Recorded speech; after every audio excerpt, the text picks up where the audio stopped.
Eta, Jongana Pagalogu, we are doing June 2024 question paper here, 2.3. It says that the diagram below shows some of the changes that take place during the menstrual cycle. Welcome to Educate, Kamfundini.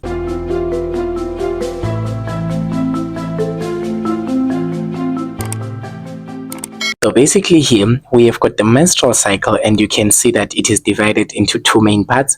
We have got an ovarian cycle on top, we have got a uterine cycle. Remember that the ovarian cycle, it shows you the changes that occur or that happen within the ovaries during the 30-day period, because it usually lasts a month. And then the uterine cycle describes the events that happen in the uterus, in the uterine wall, which is the endometrium particularly. So here, without further ado, let's just go ahead and answer the questions, because there are no labels to go through first. So now 2.3.1 asks us, the menstrual cycle is controlled by hormones. Name one hormone which will increase in level between day 2 and day 10. So in our graph, we are not explicitly written for day 2 and to day 10. So basically, we'll just estimate it to be somewhere around here, somewhere here. This is day 2, and I'll say somewhere here, this is day 10. Right, somewhere here, this is day 2, somewhere here, this is day 10. So basically, we do know that between day 2 and day 10, that's when menstruation is occurring. And here, we need to find the hormone that is actually increasing. We can take a look first at the uterine cycle and ovarian cycle provided. The ovarian cycle here, you can see that we have got a follicle here, and we have got here's another follicle, and another follicle, and another follicle. What do you notice about these follicles as we move from day 2 to day 10? Because day 2 is somewhere here, day 2 is somewhere here, whereas day 10 is somewhere here. So what do you notice? What changes do you notice here? We can see that the ovarian cycle there, at the ovarian cycle, we have got a follicle. Remember that round thing, it is a follicle, and it is growing bigger and bigger and bigger and bigger. So this growth of the follicle, it tells us that there must be some hormone that is growing it. We know that we have got only one hormone that is responsible for the growth of a follicle, and that is known as follicle stimulating hormone. So basically, that is the hormone that will increase. So this is the hormone that will increase in concentration between day 2 and day 10, at least according to our estimation. So here, others can probably estimate their day 10 to be somewhere here, and say this is day 10, and they can say that estrogen is increasing. Okay, it's kind of it's kind of arbitrary, but I think the best answer, it is follicle stimulating hormone.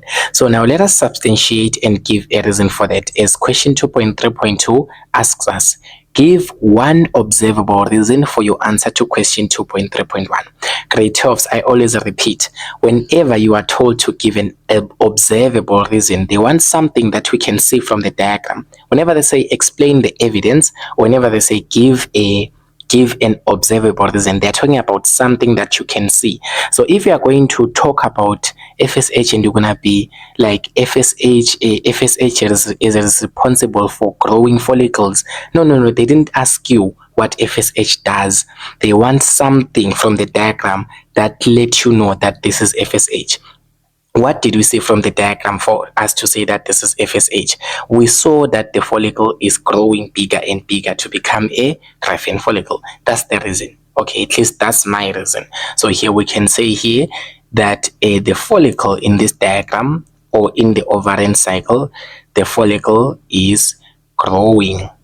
So there is a growth of a follicle. We can say the follicle is maturing. So it is growing, and when it grows, basically it will grow into a what? Into a Graafian follicle. So it is growing into a Graafian follicle according to this diagram. This is something observable. This is something that you can see. Remember, observable reason, it must be something that you are able to see from the diagram. Now 2.3.3. 2.3.3 says, explain the evidence. Explain the what? The evidence from the diagram. Guys, remember, observable reason and evidence, all of them, you must get them from the diagram. It must be something that you are seeing from the diagram. So what evidence do they want here? They want the evidence from the diagram which indicates that fertilization took place. You already know that when fertilization takes place, we definitely know that the progesterone levels will remain constant, okay? But you are not going to plug that answer and you be like, progesterone will remain constant.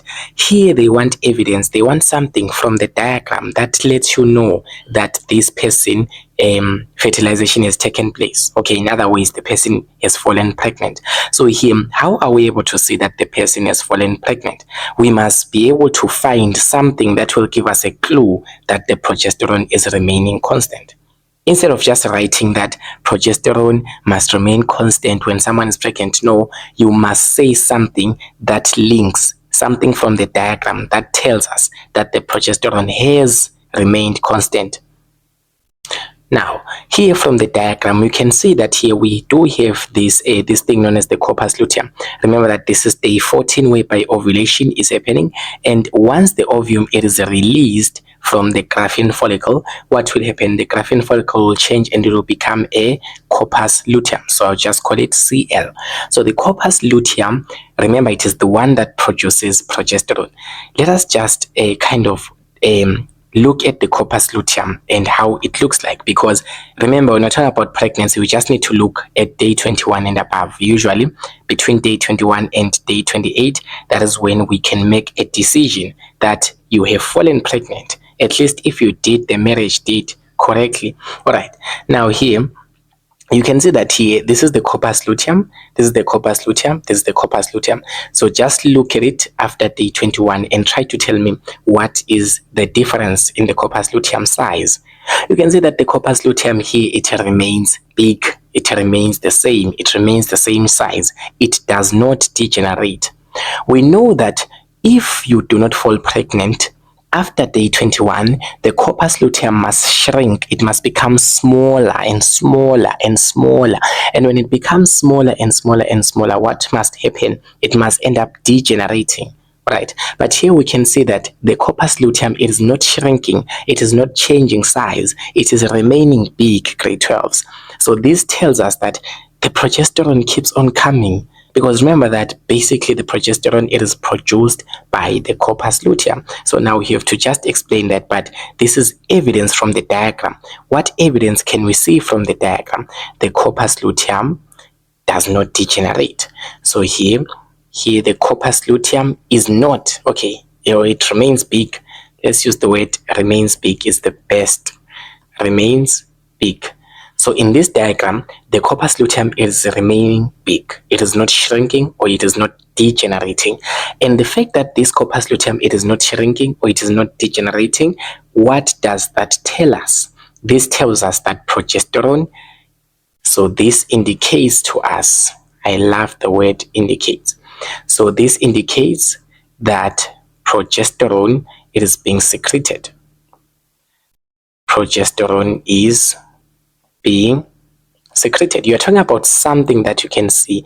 You're not talking about something that that you know. Okay, basically you know that the corpus luteum produces progesterone. So when you see the corpus luteum in this graph for this female remaining constant, you already know it's Sisi Serakulelo. Right. So here, since this progesterone is being secreted, what will actually happen? It is maintaining pregnancy. Or you can just look at the uterine cycle one more time. If you look at the uterine cycle, after day 21, it is remaining big and big and big. Actually, it's continuing to grow, but here at day 28, you can see that it is remaining constant. It is not breaking down, because we know that if you did not do the marriage deed, then you won't fall pregnant, of course. Okay, you won't fall pregnant in the modern day. So basically, what does this mean? It means that your endometrium must break down. But if you had done the deed, the marriage deed, what will happen? The endometrium will remain thick. So here from the diagram, you can see that the endometrium is remaining thick. So pregnancy is being maintained. So we can add that as an extra point. So the third point, you can say that here, we say it indicates progesterone is being secreted and the endometrium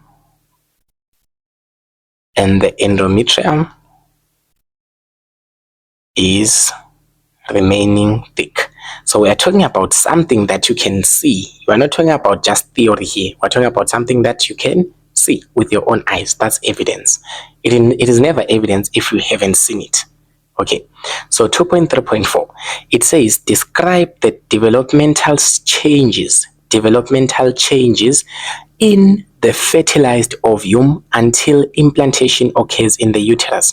So remember that the fertilized ovum, it is not actually known as a fertilized ovum, it is actually known as a zygote, because once fertilization has taken place, the nucleus of the sperm cell from the father and then the nucleus of the ovum from the mother, they will fuse, and this fertilized ovum, it is known as the zygote. Right? So basically it is the what? The zygote. So they want to know the developmental changes that happen to the zygote until implantation occurs in the uterus, because basically this zygote will end up becoming you. It will end up becoming a baby. All right. Yes. So basically here, this zygote, how does it develop until it implants in the endometrium? Okay, so basically we start with the zygote, which is just 2 nuclei. So this zygote, for it to be able to form an organism that is as tough as me, what should it do? It undergoes mitosis. So here, please do not confuse the cell division. It undergoes mitosis. So mitosis is the cell division that is used for growth, for something to grow, basically. Whereas meiosis, it is used to produce gametes, which is the sperm cell as well as the ovum. So basically, the zygote undergoes mitosis. And then when it undergoes mitosis, it forms what? So this is to form a ball of cells. So basically, those 2 nucleuses, okay, you can just say that zygote, which is just a combination of the nucleus of the sperm cell and the nucleus of the ovum, they will start dividing and dividing and dividing, and they will actually divide to multiply, and they will make a ball of cells. This ball of cells will be available at least 2 days after doing the marriage deed. So here, to form a ball of cells, and then this ball of cells, it is known as the morula. So this is called the morula. So this is approximately after 2 days. The morula, we have it after 2 days, after 2 days of doing the deed. And then this morula, if it passed 2 days before you get rid of it, okay, you don't have to get rid of it, it's a baby actually. So basically, this morula will further divide. So this morula will further divide. So I'll just say called the morula, which further divides. And it just doesn't divide, it divides by mitosis as well. Mention the process. So it divides by mitosis. So this morula will further, okay, sorry. Alright, so this morula will further divide, and it will divide by the mitosis process as well. And then when it divides, this morula will end up forming another type of ball of cells, and it is now known as a hollow ball of cells. So we say this will form a what? A hollow ball of cells. To form a hollow ball of cells. So here we have got cells that are now a hollow ball. Just means that these cells, okay, yes. Okay, so these cells basically, they formed a hollow ball of cells. So they've divided, the morula is divided. And then this hollow ball of cells is known as the blastula, or it is known as the blastocyst. So it is known as the blastula, or you can use the word blastocyst, but then I think blastula is easier to remember and it is more fancy. And then now that is how the zygote develops. And then this blastocyst, it is the one that will implant at the what? At the endometrium. So this blastocyst will be the one that implants at the endometrium, and it will just continue developing and developing, and eventually will form a baby. And then after 9 months, it will be yeah. So now 2.3.5. Now they say some females use an ovulation monitor so that they can be aware of the days when they are fertile. These monitors measure the level of hormones in the blood. Explain which hormone is likely to be monitored by the ovulation monitor. So the females that use an ovulation monitor, they want to see the days when they are fertile. Guys, what does it mean to be fertile? Being fertile doesn't mean that you are pregnant. Being fertile simply means that you can fall pregnant. Right? Being fertile, it just means that you have a potential of falling pregnant if you do the deed. So basically here, these females, they are using an ovulation monitor. This ovulation monitor, how does it see that you are fertile? It measures the hormones, the level of hormones in the blood. So for a female, what does it mean to be fertile? Basically, before day 14, remember this is your day 14 here. Before day 14 here, during these days before day 14 of the menstrual cycle, the female can never fall pregnant. Why is that? It is because the female does not have an ovum. Alright, because remember that the ovum is still developing inside this Graafian follicle. You can see that the ovum here is trapped inside the Graafian follicle. So even if the female was to do the deed before day 14, she wouldn't fall pregnant. I repeat, she wouldn't fall pregnant because before day 14, a female is not fertile before day 14 of her menstrual cycle. So it just simply means that even if the deed was done, nothing will happen. She won't fall pregnant. But after day 14, the female has an ovum that has been released during ovulation. At day 14, the ovum has been released from the Graafian follicle now, so that the sperm cells can come and penetrate it, and eventually fertilization has occurred. So that's when we say that a female is fertile. So here, which hormone can be measured to be high when the ovum is being released? Because basically, for us to say that a female is fertile, they have what? They have got an ovum available so that it can be fertilized and the female can fall pregnant. Being fertile doesn't mean that you are pregnant. It means that you have a capability to fall pregnant. So you can only have a capability to fall pregnant as a female when the ovum has been released. Now we need to see that if this ovulation monitor is going to monitor the levels of hormone, which hormone is associated with the release of an ovum? Which hormone is associated with a ovulation? So here we can say that it is luteinizing hormone.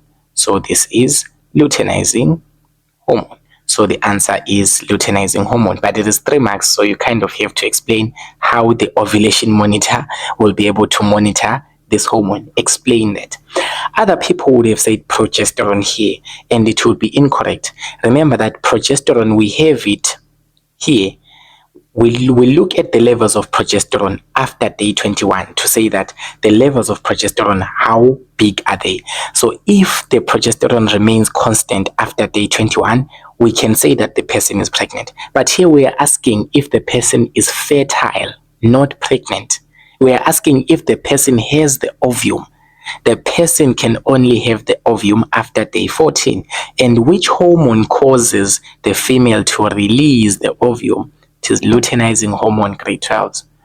Luteinizing hormone. Now explain that. So we can just say basically this ovulation monitor, as it monitors these high levels of luteinizing hormone. So if it monitors the levels, so high levels of luteinizing hormone, what will they indicate about her fertility? So they will indicate that an ovum has been released, or you can say that they will indicate that ovulation has taken place. Once ovulation has taken place, we can now say that the female is fertile. Alright, so basically fertility is all about the presence of an ovum, and the ovum can only be present when luteinizing hormone is secreted, and luteinizing hormone will cause the Graafian follicle to release the ovum, and eventually the female is fertile and ready to go for a baby. Thank you, ladies and gentlemen, for watching this video. Don't forget to subscribe to the channel. Tell your friends to also stay tuned.